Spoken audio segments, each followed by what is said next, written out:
अगर हम इंसान की प्रोग्रेस में थोड़ा पीछे जाएं तो हमें ये पता चलेगा कि हमारा जो केवमैन था, जहाँ से इंसान आज डेवलप हुआ है, वो एक काफ़ी सिंपल ज़िंदगी जीता था, काफ़ी सिंपल इंसान था। उसकी जो ज़रूरतें थे वो खुद ब खुद उन ज़रूरतों को फुलफिल कर लेता था। अब बिकॉज वो किसी और पे डिपेंडेंट नहीं था, इस वजह से केवमैन को किसी भी तरीके के इकोनॉमिक एक्सचेंज या बिजनेस ट्रांजैक्शन की ज़रूरत ही नहीं पड़ती थी। पर जैसे जैसे इंसान का प्रोग्रेस हुआ है, वैसे वैसे इंसान की ज़रूरतें भी बढ़ी है। पहले हम लोग अपनी ज़रूरतें खुद फुलफिल कर लेते थे, बट जब हमें लगा कि हमारी ज़रूरतें बढ़ती जा रही है, तब हम लोगों ने एक बार्टर सिस्टम ऑफ एक्सचेंज का निर्माण किया। बट इस सिस्टम के एक्सचेंज में हम लोगों ने बहुत ज़्यादा लूप होल्स देखे, बहुत ज़्यादा नेगेटिव एलिमेंट्स भी थे। एज ए रिजल्ट हम लोगों ने आगे जाके इवोल्यूशन ऑफ मनी किया। Money became a commonly accepted medium of exchange, और उसके वजह से हमारे इकोनॉमिक ट्रांजैक्शंस जो है वो काफ़ी ज़्यादा बढ़ गए।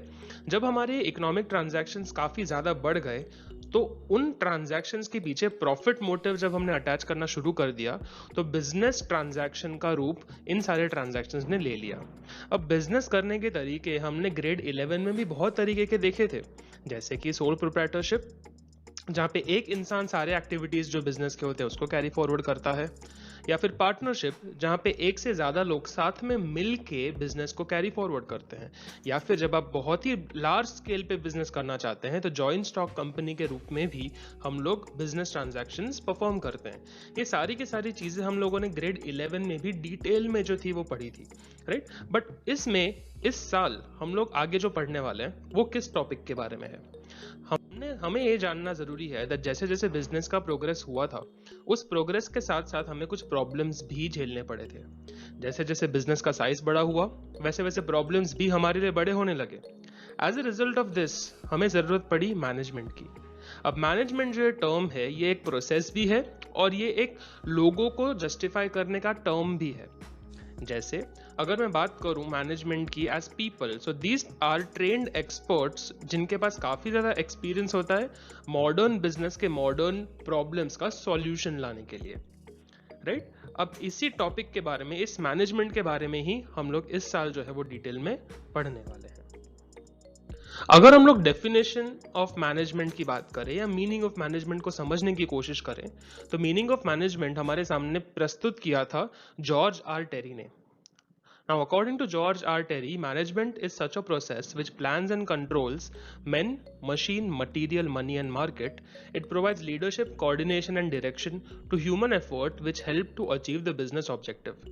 अब ये डेफिनेशन तो हम सबको पता है दैट हमें रट्टा मारना पड़ेगा, बट इस डेफिनेशन को समझ के अगर हम लोग करेंगे तो हमारा रट्टा मारने का जो प्रोसेस है वो काफ़ी सिंपल हो जाएगा। अब देखते हैं कि हर एक स्टेप जो है, हर एक वर्ड जो है, उसके पीछे का मीनिंग क्या है। सबसे पहले हम लोग देखते हैं कि मैनेजमेंट को एक प्रोसेस बोला गया है। किसी भी चीज़ को हम लोग प्रोसेस तब बोलते हैं जब उसमें मल्टीपल स्टेप्स इन्वॉल्व होते हैं, राइट। आज बिजनेस को चलाने में भी हमारे पास काफ़ी ज़्यादा काम होते हैं, काफ़ी ज़्यादा एक्टिविटीज़ हमें करनी पड़ती है, और सारे एक्टिविटीज़ को करने का एक सही तरीका होता है, एक सही प्रोसेस होता है। तो मैनेजमेंट एक वही प्रोसेस है। अब जैसे हमने अभी डिस्कस किया कि हर चीज़ को करने का एक सही तरीका होता है, तो हम लोग क्या करते हैं, प्लान करते हैं। हमें कितनी एक्टिविटीज़ करनी है, कौन सी एक्टिविटी कैसे होनी चाहिए, कौन सी एक्टिविटी कब होनी चाहिए। अब इन एक्टिविटीज़ को परफॉर्म करने के लिए हमें काफ़ी ज़्यादा रिसोर्सेज लगते हैं। ये हमें 5 M's जो हमारे सामने है, man, machine, material, money and market, ये सारी की सारी वही चीज़ें हैं जो बिजनेस एक्टिविटीज़ को परफॉर्म करने में हमें मदद करती है, राइट। तो ये सारे के सारे वही चीज़ें, मैन, मशीन एंड मटेरियल, ये सारी की सारी चीज़ें मिलके हमारे बिजनेस के अंदर कोई भी प्रोडक्ट सर्विस जनरेट करने में हमारी हेल्प करते हैं। हम लोग इस चीज़ को मार्केट में जाके सेल करते हैं, उससे हमें मनी मिलता है। ये सारी की सारी चीज़ें जो है ये मैनेजमेंट के अंदर आती है। अब इसको करने के लिए हमें करना क्या है। वी अंडरस्टैंड दैट जैसे हमने जॉइंट स्टॉक कंपनी की बात की थी, तो एक कंपनी के अंदर मल्टीपल लोग होते हैं, बट कुछ लोग टॉप पे होते हैं जिनको हम लोग बोर्ड ऑफ डायरेक्टर्स बोलते हैं, और उनके नीचे काफ़ी ज़्यादा और लोग होते हैं जो एम्प्लॉयज़ होते हैं, जो ऑर्डर्स फॉलो करते हैं। तो मैनेजमेंट करने वाले लोग कौन होते हैं, ये वो लोग होते हैं जो अपने लीडरशिप स्किल्स के थ्रू सारे अपने नीचे काम करने वाले लोगों को कोऑर्डिनेट करते हैं और उन्हें डायरेक्शन देते हैं कि भाई उनके जो ह्यूमन एफर्ट्स है वो इस तरीके से बिजनेस के काम आए कि बिजनेस अपने ऑब्जेक्टिव्स को फुलफिल कर सके। आई होप इसके थ्रू आपको मीनिंग ऑफ मैनेजमेंट जो है वो समझ में आया है। अब इस पॉइंट के आगे हम लोग समझने वाले हैं about the different characteristics of management. अब जब भी आपको एक क्वेश्चन पूछा जाए कि कैरेक्टरिस्टिक्स ऑफ मैनेजमेंट क्या है, तो उसको फीचर्स या नेचर ऑफ मैनेजमेंट के तरीके से भी समझा जा सकता है। तो अगर आपके क्वेश्चन में कैरेक्टरिस्टिक, नेचर या फीचर तीनों में से कोई भी शब्द हो, तो आपको यही पॉइंट्स जो है वो लिखने हैं। अब देखते हैं हमारा पहला characteristic of management, which says management is a universal process.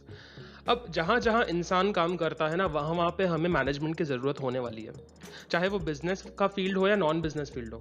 आज मंदिर में भी हमें मैनेजमेंट चाहिए होता है, स्कूल में भी मैनेजमेंट चाहिए होता है, बिजनेस में भी मैनेजमेंट चाहिए होता है। हर एक फील्ड में हमें मैनेजमेंट की जरूरत है।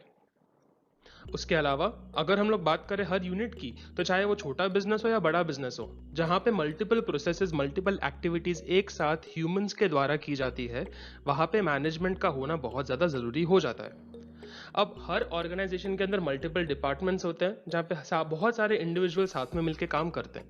हर एक डिपार्टमेंट में भी मैनेजमेंट का होना बहुत ज्यादा जरूरी हो जाता है। Now, after having understood this first characteristic, let's look at the second characteristic. The second characteristic is management is a goal-oriented activity. आज हमारा मेन मुद्दा ये है दैट हमारे ऑर्गेनाइजेशन के अंदर बहुत सारे इंसान जो है वो काम कर रहे हैं। अब मैनेजमेंट के थ्रू हम लोग क्या करना चाहते हैं, हम सारे के सारे लोगों का जो एफर्ट है वो एक दिशा में ले जाना चाहते हैं, जो दिशा है बिजनेस के ऑब्जेक्टिव्स को अचीव करना। आज हम ये चाहते हैं दैट हम लोग हमारे ऑब्जेक्टिव्स को कंपीटेंट एंड इकोनॉमिकल मैनर में लेके करें, अचीव करें। कंपीटेंट मैनर का मीनिंग ये है कि जिस इंसान से जो चीज करी जा सकती है बेस्ट तरीके से, उसके पास से वो काम करवाओ, ताकि वो इंसान उस काम को सबसे अच्छे से करे और सबसे सस्ते में करे। क्योंकि अगर आपने किसी एक ऐसे इंसान को ऐसा काम दे दिया जो उसको आता नहीं है, तो उस काम को करने में वेस्टेज ज्यादा होगा और रिसोर्सेज जो हैं वो ज्यादा वेस्ट होंगे। As a result of this, organisation का जो प्रॉफिट मोटिव वाला ऑब्जेक्टिव है वो अचीव नहीं हो पाता। तो मैनेजमेंट का काम यही है दैट हम सबको पहुंचना तो एक फाइनल एंड गोल की तरफ ही है, लेकिन इन गोल्स को हमें कंपीटेंट एंड इकोनॉमिकल मैनर में अचीव करना है। उस इंसान को वो काम देके जिसमें वो बेस्ट हो, जो सबसे अच्छा और सबसे सस्ते में वो काम करके हमें दे सकता है। अब तीसरा कैरेक्टरिस्टिक ऑफ मैनेजमेंट है management is a group activity. आज हमें ये देखा था कि मैनेजमेंट उन जगहों पे जरूरत है जहां पे दो या दो से ज्यादा लोग साथ में काम करते हैं। अगर हम लोग सब अपने अपने तरीके से काम करना शुरू कर देते हैं, तो ऐसा हो सकता है कि काफी ज्यादा काम छूट जाए, काफी ज्यादा काम 2 या 3 बार हो जाए और कुछ काम में कोऑर्डिनेशन हो ही नहीं। इस वजह से हमारा ये जानना जरूरी है कि जब 2 या 2 से ज्यादा लोग साथ में काम करते हैं एज अ ग्रुप, तो हमें उनका सही डायरेक्शन में काम करना जरूरी है। We should all work together towards achieving the predetermined objective. हम सबको ये पता होना चाहिए दैट हमारे एक्शन से हम क्या अचीव करना चाहते हैं, तभी जाके मैनेजमेंट जो है या हमारा जो काम है वो ऑर्गेनाइजेशन के लिए ऑब्जेक्टिव्स अचीव करने में हमारी मदद करेगा।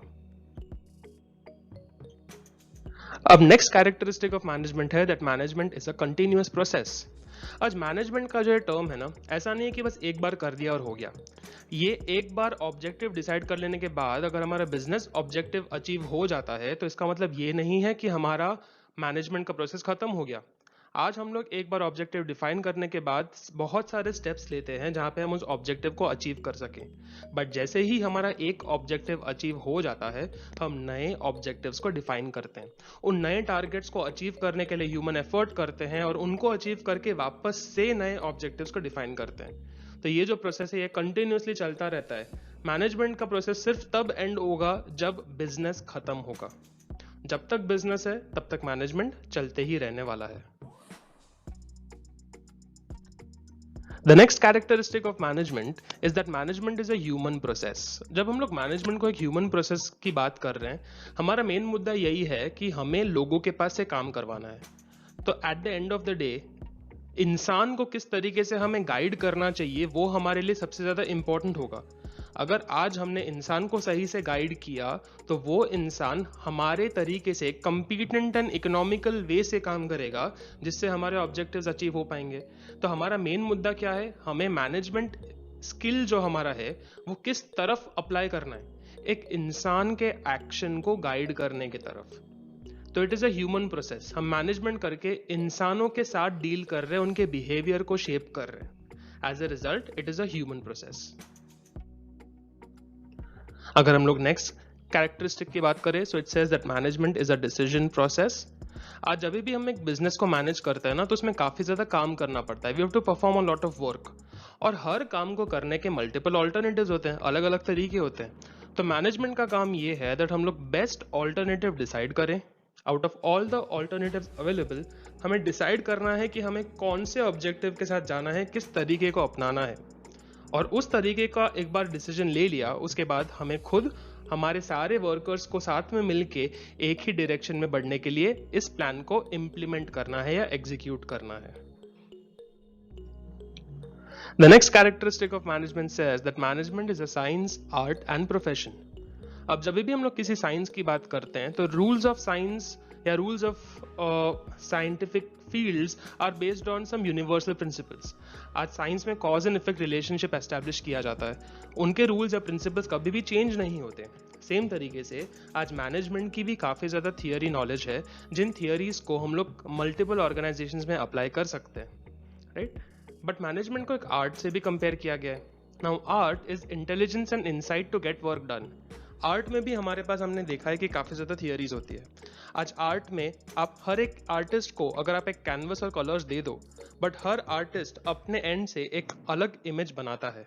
रीज़न, क्योंकि हर एक का इंटेलिजेंस लेवल अलग होता है, हर एक का इनसाइट अलग होता है। सेम तरीके से मैनेजमेंट भी एक आर्ट है। रीज़न, हर एक इंसान का दूसरे इंसान के साथ इंटरैक्ट करने का तरीका अलग होता है।